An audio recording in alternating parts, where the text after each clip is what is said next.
Well, Twitter out today with a new tool to prevent the spread of misinformation on its platform through a community-driven approach that calls on users to flag information in question. Watch.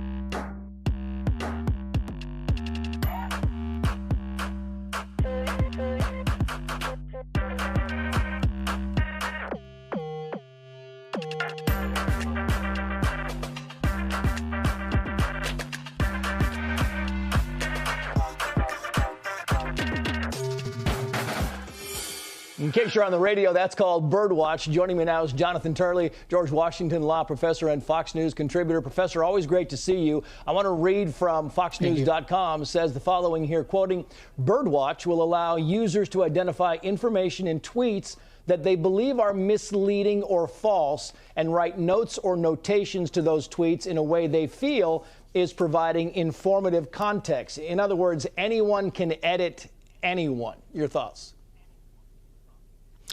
Well, I don't see how the move from community-based censorship, from corporate-based censorship, is a real improvement. I mean, it's like moving around the chairs on the deck of the Titanic. Free speech is still falling beneath seas of rising censorship. And, you know, people have tried very hard to ignore the onslaught against free speech on the internet.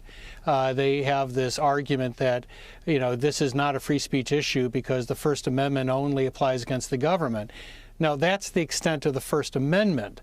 It's not the extent of free speech. Free speech is at risk. That's why I often call myself an internet originalist. The internet was originally an open and free forum for discussion. Saying that we're going to have your neighbors decide whether you are saying something that is misleading is hardly a redeeming moment for Twitter. Yeah, Twitter was asked about that. You know, look, they're saying, hey, are you fact-checking people? And Twitter's thing is, no, this is not a true or false tool. This is simply a tool to add context.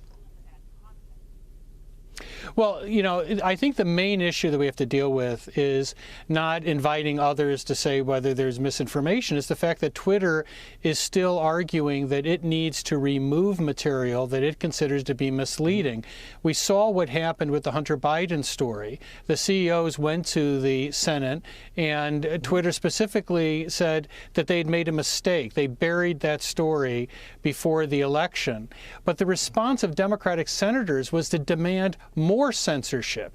People like Senator Blumenthal actually demanded to know whether they will have these robust measures in place to remove more material from the internet.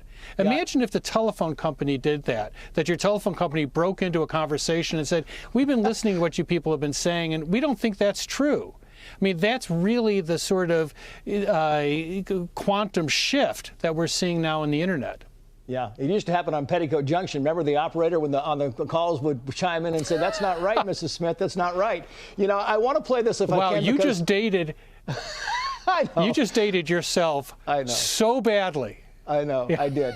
I want to, because we're talking about the article of impeachment could be walked over today, and here's what you said about this, because you have Republican senators now kind of battling over the impeachment, the trial. You said the Senate would then hold a retroactive trial for someone who is now a private citizen. Under this approach, any new Congress could come into power and set about disqualifying opponents from public office despite their being private citizens.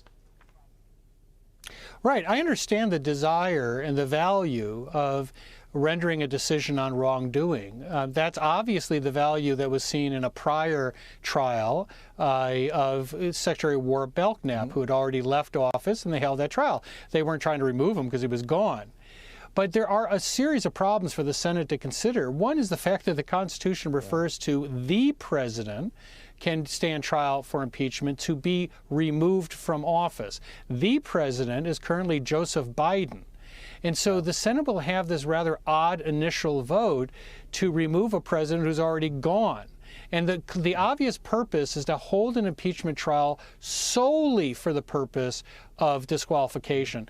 Disqualification from future office is an optional penalty. It's stated in a line that is supposed to limit the authority of Congress in these trials. So there are serious threshold issues. It's also important to note that an earlier trial involving a person named William Blount occurred right after the Constitution was signed. Blount was one of the signers. He had already left the Senate, and he refused to come for his trial, and the Senate agreed and dismissed that trial. Yep. Professor, thank you. We got some breaking news coming in. Thank you for your time.